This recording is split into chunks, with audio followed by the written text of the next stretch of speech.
Welcome to this week's video. I'm Pastor Dave, and it's nice to be with you again this week. And it's an important week. You know, most of the country here in America is waiting for the president to be inaugurated and to make it official. So next week, all that's happening, and you got confirmation hearings going on here in America this week. But there is a big story happening that really isn't being talked about much in the American media. On the 15th of January, which is a couple days from now, there's going to be 70 nations that will gather for a conference in Paris, France. Now, as these 70 nations gather, the purpose for them coming together is to talk about Israel and Palestine and the two-state solution.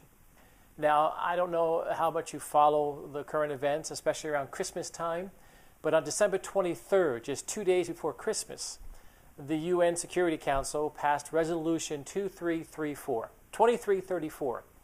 And basically what that did is it said that the settlements in East Jerusalem were now illegal settlements over in Israel. And it basically said that that land belongs to Palestine. So because that was pushed through, and the big hoopla about that was that America, the U.S., had the right to veto that, and they did not veto that. We abstained from voting, which means we allowed it to pass. Which means we supported that resolution 2334 in the UN Security Council on the 23rd of December.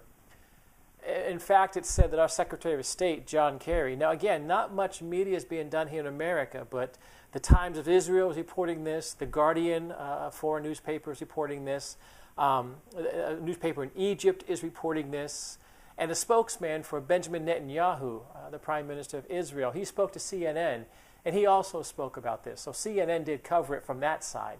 But it is reported that John Kerry, our Secretary of State, went to Palestine in early December to say this is what they wanted to do. The Israelis are claiming that Resolution 2334, America did more than just abstain from voting. The Israel government and leadership is saying that our country is the one that basically crafted that resolution and pushed it through.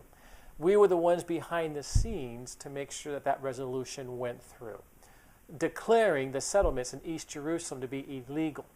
And now that we have a new president coming in, there's not much he can do because this is not an American law. This is a UN resolution.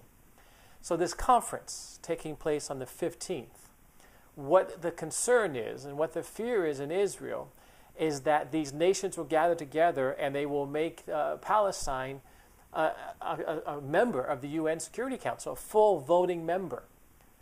Now, they're saying in order for this to happen, because Donald Trump, the incoming president, says he will not allow that to happen, he will veto that at the UN. So they're trying to push this through before January 20th. That's interesting. That's coming up in a few days as well. So the question is, can this conference be pulled off? Will it be successful? And if it is, can they get to the UN and can they get a resolution passed to allow Palestine to be a full-fledged member of the UN Security Council? That's what's coming up in the next week or so. This amendment that's already being passed, and what they're talking about is pushing Israel and Palestine back to the 1967 borders. June 4th, 1967, Israel took the area that we're talking about now. When we look at East Jerusalem as well, this is the capital. This is Jerusalem. You're talking about the Western Wall area. You're talking about the Temple Mount. These are areas that are very holy and important to Israel. When you go to the 1967 borders, Israel really loses the ability to defend themselves.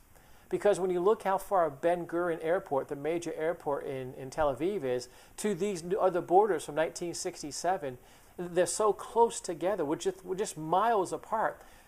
They cannot protect the airport.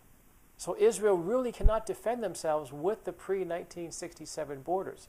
And you look at East Jerusalem, when they're building these apartments, these settlements, that's basically what they are, as apartments. There's 137 settlements right now in East Jerusalem. It deals with over 500,000 people. What happens to them? Even if there's some land swaps involved, what happens to them? And what happens now that the fact that America abstained in December, that Resolution 2334 was passed, it is basically illegal. Those territories now are basically illegal.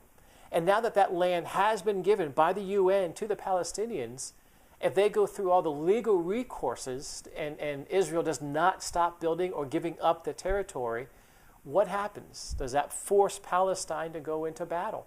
Does this lead to war in the Middle East? You know, this whole peace plan and two-state solution, does it not lead to peace but to war? There's so many things that could happen here. And again, we're not talking about it here in the States.